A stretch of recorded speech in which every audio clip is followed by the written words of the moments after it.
Hello and welcome back to Doctor Who, the cancelled years. In this video, we'll be covering season 46 of Doctor Who. So, let's get started.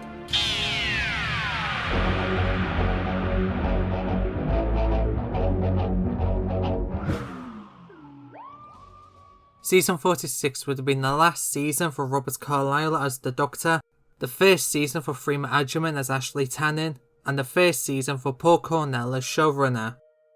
This season would have been the start of a new era for Doctor Who, with it being the first season in what new showrunner Paul Cornell called his 5-year plan. After Doctor Who's success in recent years, Cornell decided that the time was right for a gamble and that his era was to be more risky. This season would have marked the end of Robert Carlyle as the 12th Doctor, with Carlyle leaving at the end of the season. It also would have marked the introduction of new companion Ashley Tannen, as portrayed by Freema Agyeman. With this new era came a whole bunch of changes to the show. Firstly, Murray Gold stepped down as composer, after composing for the show since season 39. Taking over would be former composer David Arnold, who'd previously worked on seasons 37 and 38. With a new composer came a new arrangement of the Doctor Who theme tune. The new theme, like Arnold's previous theme, was quite dark and mysterious, but done in a new way. Also, the production team was changed up a bit. Stephen Moffat was now gone, so Paul Cornell took his place as executive producer. Also, Julie Gardiner was replaced by a new head of drama at BBC Wales, Piers Wenger. And finally, instead of having one producer for the entire series, it was decided to have multiple people producing different episodes. Phil Collinson left at the end of season 45, and was replaced by new producers Hilary Benson and Helen Gregory. A new title sequence was produced for this season, along with a new logo for the show. The new titles would harken back to the Bernard Lodge titles of the 1970s, while being more up to date and in a red colour scheme. Also, the BBC logo was now a part of the Doctor Who logo, therefore the BBC logo was removed from the beginning of the titles, as they were now a part of the logo. And finally, both TARDIS exterior and interior were redesigned. The new exterior would have essentially been the Matt Smith and Peter Capaldi prop from our own universe. As for the interior, we get something vastly different. While still featuring the classic round door walls and bigger console and room size, which has been a tradition for console rooms since 1990, the room abandoned a futuristic spaceship design and instead took on a more Victorian wooden design, with a closer resembling the secondary control room from season 14 than any previous design. And now, let's get to the episodes. The first episode would have been The Human Market, written by Paul Cornell.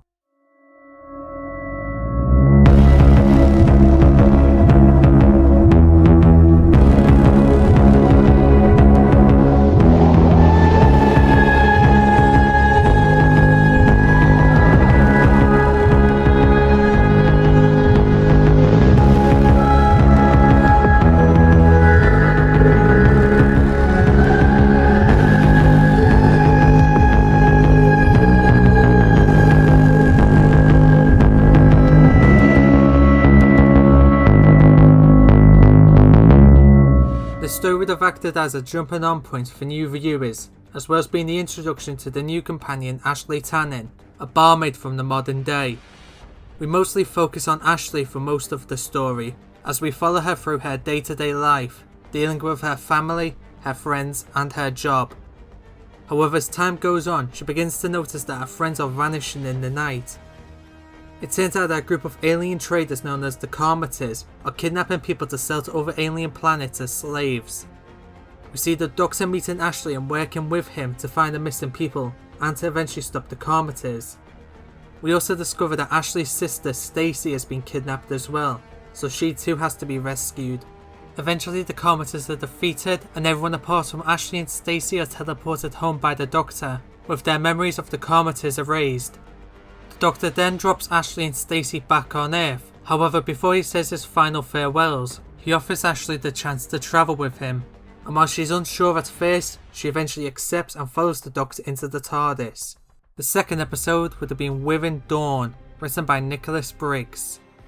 The story begins with the Doctor attempting to take Ashley to Marketrin. However, something goes wrong with the TARDIS, and they end up on board a space station in the far future, where the Doctor discovers that they've landed in one of the human race's most bloodiest of wars, the war against the Wirrn.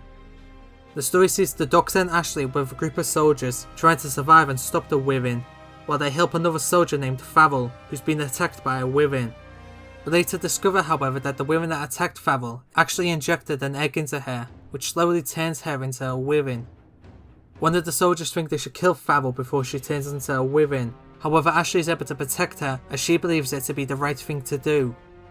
It turns out that the Wirrn that Farrell is turning into is in fact a Queen Wirrn, and with the Queen remembering Farrell's memories, including Ashley trying to protect her, and having all the old memories of Wirrn throughout history, the Doctor is able to make peace between the humans and Wirrn, which results in the end of the war.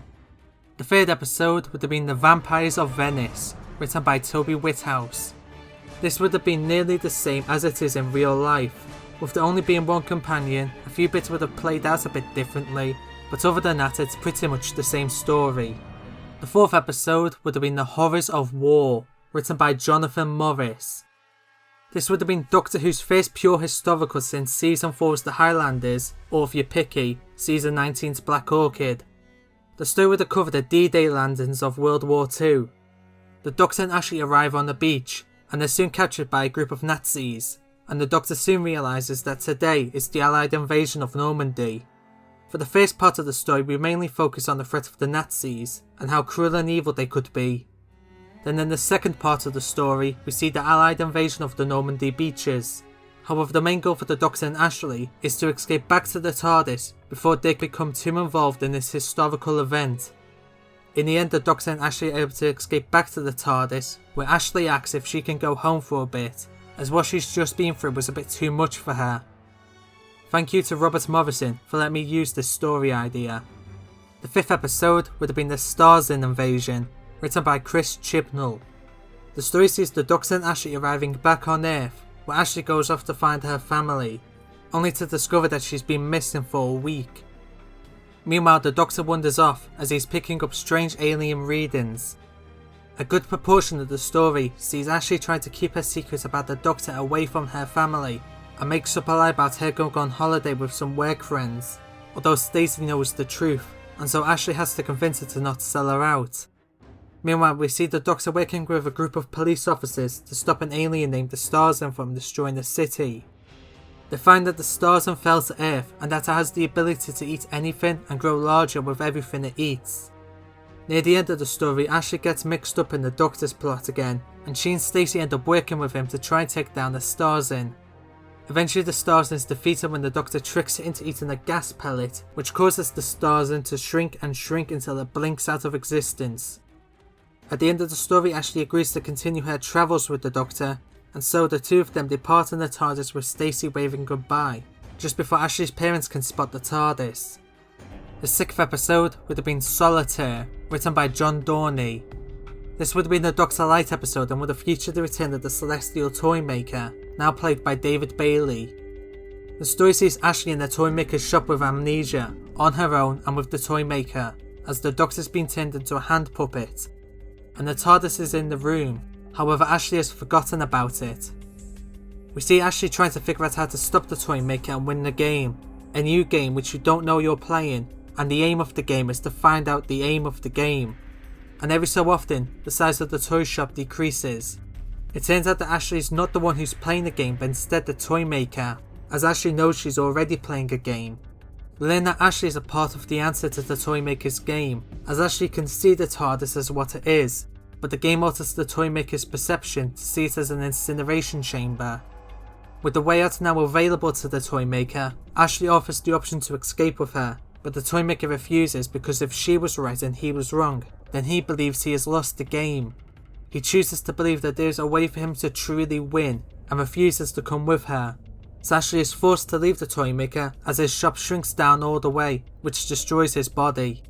This would have been a unique story as it only features two cast members, Freema Agyeman as Ashley Tannen and David Bailey as the Toymaker. And while the Doctor does talk when he's a puppet, he can only communicate through Ashley and is voiced by Agyeman herself. The seventh episode would have been The Silver Turk, written by Mark Platt. The story sees the Doctor taking Ashley to Vienna in the year 1873, where they meet a local entertainer named Alfred, who claims to have constructed an automaton known as the Silver Turk. However, upon further inspection, the Doctor discovers the Turk to be a damaged Mondasian Cyberman. We soon discover that there are actually two Cybermen on Earth, named Brem and Graham, with Brem being the Silver Turk Cyberman. We learn that the Cybermen were sent in a scout craft from Mondas to find Earth, and that they were the first Cybermen to succeed in this task. However, their craft crash-landed in the mountains of Austria in the year 1873, which badly damaged both Cybermen. They were eventually found by a forester, who sold them to a man named Jonin, and after Brem was stolen by Alfred, Graham thought that Brem had died. After Brem discovers through the Doctor that Graham is still alive, he rescues Graham and kidnaps Ashley and forces her to help repair them both. She discovers a way to repair them through lightning, and while Graham is partly restored, Brem is too damaged to be fixed. However, Graham takes Brem's neurogeneration unit and arm, which kills Brem in the process. Brem's memories are transferred to Graham, and now Brem is a part of Graham. Now attempting to notify Cyber Control on Mondas about Earth's location, Graham plans to adapt the neurogeneration unit into a transmitter. However, Graham's plans are foiled when the Doctor manages to redirect lightning to strike Graham, which causes him to overload and explode into pieces. The 8th episode would have been The Resurrected, written by Robert Sherman. The story sees the Doctor and Ashley arriving on the colony world in the far future. They find a virus has infected the planet, which infects the human brain and causes people to go insane. The Doctor meets the leader of a science project named Miss Samret Monar, as played by Gina McKee, who's in charge of developing a cure for the virus. We see the Doctor, Ashley and Samret working together to find a cure. However, we see something is wrong with Samret, as she begins to feel sick in the stomach and can hear people laughing inside her mind. We see the sickness getting worse throughout the story and the laughter becoming louder. The Doctor eventually notices this and tells Samret to settle in the TARDIS, as the TARDIS will help calm her down. She tries to rest in the TARDIS, but it only makes her feel worse, as the laughter begins to grow even louder and she begins to feel her inside shifting. Meanwhile, we see that the Doctor has discovered a cure for the virus, and after some quick testing, he has the virus duplicated and passed around the medical wing to treat any patients. We then see in the TARDIS, and Samret is scared for her life. The laughter is all she can hear now, and she is freaking out. She screams in pain, and then suddenly, a burst of regeneration energy covers her entire body. Samret is a Time Lord. She collapses to the ground, and the energy dies down. However, when the regeneration stops, we see that she hasn't changed. She is still Gina McKee. She wakes up, however she comes across more sinister than before. She proceeds to hijack into the TARDIS's controls, and is able to hijack into the planet's military controls and lower all the defences. The hospital is soon overrun by the brain dead. People are being attacked left, right and centre. The Doctor and Ashley manage to seal themselves in the medical lab along with the TARDIS. The Doctor tries to open a door, but finds it to be deadlocked. He tries to get Samret to open a door, but she refuses and laughs. She then says that she's surprised she even came to be, and presumes that her real self must have died, presumably during the Eternity War. The Doctor is in shock, another Time Lord. The Doctor asks who she is, and she replies with, "Oh Doctor, how you have been naive. I am the Master." The Doctor pauses in horror. The Master is back, but how? Didn't he die? The Master then begins to dematerialise, leaving the Doctor stranded in the medical bay. And the story ends with the Master piloting the TARDIS to Earth as a group of braindead begin to break into the medical bay. The 9th episode would have been Long Live the Queen, written by Paul Cornell. We begin with a previously segment of not just the last episode, but also a bunch of older episodes, as to get new viewers up to speed as to who the Master is. We would have saw clips from Terror of the Autons, the Daemons, the Deadly Assassin, the Keeper of Traken, Logopolis, the Five Doctors, the Ultimate Foe, Survival, Nerve Gas, Witchcraft, the Beginning of the End, the Fall of Gallifrey, and finally the Resurrected, before going into the opening titles.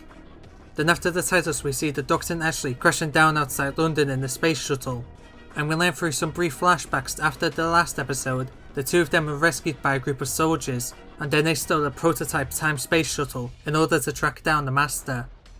The two of them explore London for a bit, looking for any hints of the Master's whereabouts, and they also discover the year to be 2105, and then they make a horrifying discovery. as all around them they see pictures of the current Queen of England, who is none other than the Master. The Doctor begins to work out on how to stop the Master and whatever she's done. However, he soon realises that the Masters mark them as terrorists, as they're soon being hunted down by the police. However, a group of refugees come in and rescue the Doctor and Ashley and take them to an underground facility. We learn that this group is a mini resistance who are able to see the Master for who she really is, as it turns out she's using a perception filter to disguise herself. Meanwhile, we see the Master herself living in Buckingham Palace as the Queen of England. We see her meeting a group of strangers she's called for, as she's asked for the best of the population, as they're to be offered a place in a special service. Most of the people agree to the service, however a few of them decline and walk out. The Master then takes the remaining people into a room, but we never see in the room, just the door. And when the door closes, we hear everyone in the room screaming in horror and pain. Back at the Resistance camp, the Doctor meets the leader of the Resistance, Richard McIntyre, as portrayed by Tom Ellis. The Doctor helps Richard any way he can, as well as explaining who the Master is. Then not long after, the Master addresses the nation over the television. She says that starting from tomorrow, a new defence for Britain will be implemented, as she brings in what appears to be a robot, armoured up to the brim. She goes on to say that these robots are the ultimate defence, and that they will be used to protect the streets of London and the UK 24/7 and 365 days a year. The Doctor's naturally suspicious of these robots, so they make plans to break into Buckingham Palace to investigate. They're able to steal the outfits of guards, and the Doctor, Ashley and Richard sneak into the base while pretending to be guards. They sneak down to a lower underground level, where they eventually find a room containing the people we saw the Master meeting earlier on in the story, only now they're stuck in a small pit. They appear almost as skeletons, with jab marks covering their bodies, and appearing to be on the brink of death.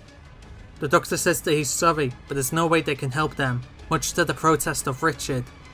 They then find another room, where a strange machine is producing humanoid bodies. The Doctor and Ashley then spot the Doctor's TARDIS connected to the machine. The machine rattles, and once it stops, out comes a human body, though not alive. They then explore another room, where they find a whole factory in there, where the bodies are being brought in on the conveyor belt and are injected by a syringe containing a strange substance, which is stored in a massive container. The Doctor investigates this substance, and to his horror, he discovers it to be Time Lord DNA. He figures out that the Master is creating a new army of Time Lords using their own DNA and clone bodies that are created from the DNA of the people in the pit. And with her own personal army, she'll take over the Earth and presumably turn it into a military planet, and prepare to go to war with the rest of the universe. Then after the Doctor tells Ashley and Richard what is going on, the Master and a group of soldiers reveal themselves.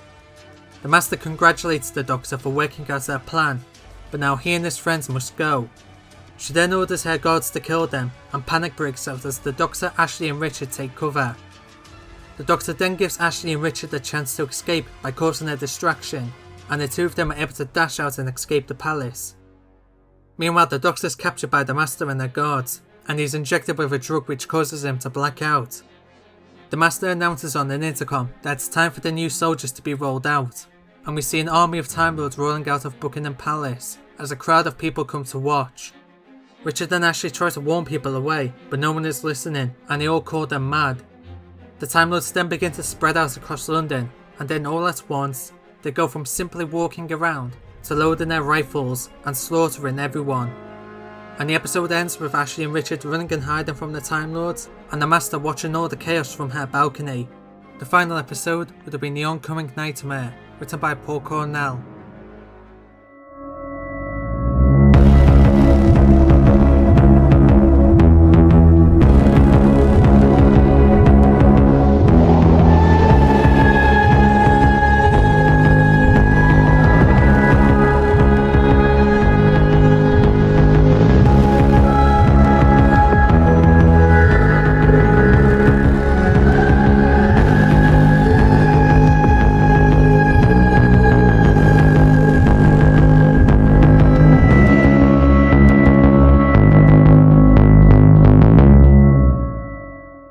This would have been the final part of this 3-part story and would have been the final story for Robert Carlyle as the Doctor. The story begins 2 months later. The Time Lords have wiped out nearly 1 million people across the UK. Everyone is either dead or hiding, and the UK has become what the Doctor predicted. an army ready for war against the universe. Ashley and Richard have formed a new resistance group. They plan to destroy the Time Lord army and stop the Master, but without the Doctor, they feel hopeless. Meanwhile, we see the Doctor imprisoned in a small chamber from within Buckingham Palace. He simply lies on a bed without saying a word. Then the Master comes in to offer him some food and water, as well as boast about how she's won. The Doctor stays quiet for a long time, before asking how the Master is still alive after the Eternity War. She reveals that she isn't actually the original Master. She reveals that a few days before the Master teamed up with the Daleks, he knew that he probably wouldn't survive the war. So he took a sample of his own soul and injected it into the first child he could find, which turned out to be Samret. The Master's soul would grow inside Samret, though she wouldn't have noticed. And the Master programmed the soul to only rewrite Samret's DNA into his own when they encountered anything Time Lord related. And when the Doctor first encountered Samret, it began the reaction. The Master then pins the Doctor to the bed and takes a sample of his DNA, as she says that she is wanting to create a second batch of Time Lords. She plans to isolate certain parts of the Doctor's DNA and combine them with her own DNA to create a breed of Super Time Lords. Back with Ashley and Richard, the Resistance have met with an ex-unit operative named Patrick Lyons. He shows them a way of taking down the Time Lord. He shows them a special rifle named the Eye of Omega, which can kill a Time Lord with no regeneration if both hearts are shot. The team set up to try and capture one of the Time Lords and kill them. They're able to bring a Time Lord to their location and are eventually able to kill it. Once it's dead, Richard begins to dissect it to see what makes it tick. Then Ashley theorises that if all Time Lords share the same DNA, then they must be connected. They then capture and kill more Time Lords and confirm that they all share the same DNA. They theorise that if they can create a virus designed to attack this DNA, then the Time Lords will fall, but they'll need the Doctor's help. Back at the Master's palace, we see one of the Resistance members undercover as the Time Lord. He's able to track down the Doctor's location and radio it into the Resistance. However, the Master soon finds him out and kills him. With the Doctor's location confirmed, the Resistance forms a plan to break him out. They break into one of the Master's silo bases, and with help from Patrick, they're able to hijack one of the missiles and send one off to hit the Master's palace. With the missile hit and the defences lowered, the team make push towards the palace. Back at the palace, a guard bursts into the Doctor's cell to see if he's escaped, and the Doctor uses Venusian Aikido to knock him out and escape. He then attempts to shut down the machine producing the Time Lords. However, before shutdown can be complete, the Master throws the Doctor to the ground. The two begin to fight for control, and during the struggle, the Master falls to the ground, and the bottle in her pocket containing the Doctor's altered DNA falls into the container below them, mixing with the other Time Lord DNA, though neither the Doctor or Master notices this. The fighting goes on until the Doctor slips to the edge, and just when the Doctor is about to be kicked in by the Master, she is knocked out by Ashley, who helps the Doctor back up. And, after Ashley explains their plan to create a virus to the Doctor, they shut down the machine. The Doctor then takes Ashley and Richard to a nearby laboratory and teaches them how to make the virus. As they're doing this, the Doctor goes off to disconnect the TARDIS from the machine. Eventually, the virus is created and pumped into the atmosphere. The Time Lords begin to die and turn into dust, and while the humans will be infected, they won't be affected. Instead, they'll carry the virus across the world, which will eventually wipe out the Master's Time Lords until there is none left, and the virus will naturally die out. With the day saved, the Doctor and Ashley begin to say their goodbyes and good luck to Richard before heading to the TARDIS. Then suddenly the Master appears out of nowhere and tries to strangle the Doctor to death. Richard takes out the Eye of Omega and tries to shoot the Master. However, he ends up missing and accidentally shoots the Doctor, which makes him fall to the ground with a thud. Then everyone pauses. Richard tries to shoot the Master again, however she bails and escapes. She then tries to make her escape out the back of the palace, but is captured by Patrick and a few unit personnel, who have her taken away. Ashley and Richard comfort the Doctor as he slowly recovers. The Doctor looks at his hand as it appears to glow. He tells them that it's starting and to get him to the TARDIS. Ashley and Richard carry him on board, with Richard freaking out over everything. Richard is about to leave the TARDIS, however the Doctor accidentally shuts the doors too quickly and dematerialises with Richard still on board. The Doctor struggles to keep his strength up before collapsing to the ground. And then we cut back to the palace. we see a unit soldier exploring the palace for survivors. And then out of a room steps a man in a black suit, a man played by Richard E. Grant. The unit soldier asks the man if he's okay, though the man is silent, and asks where the doctor is. The unit soldier says he doesn't know what he's going on about, and then a man kills the unit soldier by placing his hand onto his face. The man speaks out loud that he'll find the doctor before he disappears into the shadows. Then back on board the TARDIS, Ashley and Richard try to help the doctor. The doctor says that there's nothing they can do before he explains regeneration to them. The doctor then begins to glow in energy as he begins to regenerate. We see the process of change underneath the glow as the hair grows shorter and greyer and lines appear on the doctor's face as his whole appearance is changed. Then the regeneration completes and we're introduced to the new doctor, who'd be portrayed by Peter Capaldi. The new doctor gets up, taking in his surroundings, while Ashley and Richard are uneasy around this new man. The doctor realises that he's taking Richard with them and apologises, offering to take him home. He attempts to pilot the TARDIS, but the regeneration begins to go wobbly as he fails to properly pilot the TARDIS. And the story ends with the TARDIS falling through time and space and the new Doctor collapsing to the ground. And that concludes season 46 of Doctor Who. The season saw Doctor Who at its peak of popularity. This was of course due to the fact that the old Doctor was leaving and a new era was beginning. Overall, Carlisle would have gone down as one of the most popular Doctors, next to the likes of John Pertwee, Tom Baker and Richard Griffiths.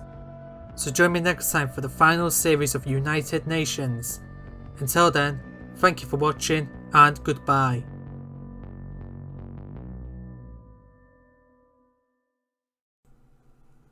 The ninth episode would have been Long Live the Queen, written by Paul Cornell.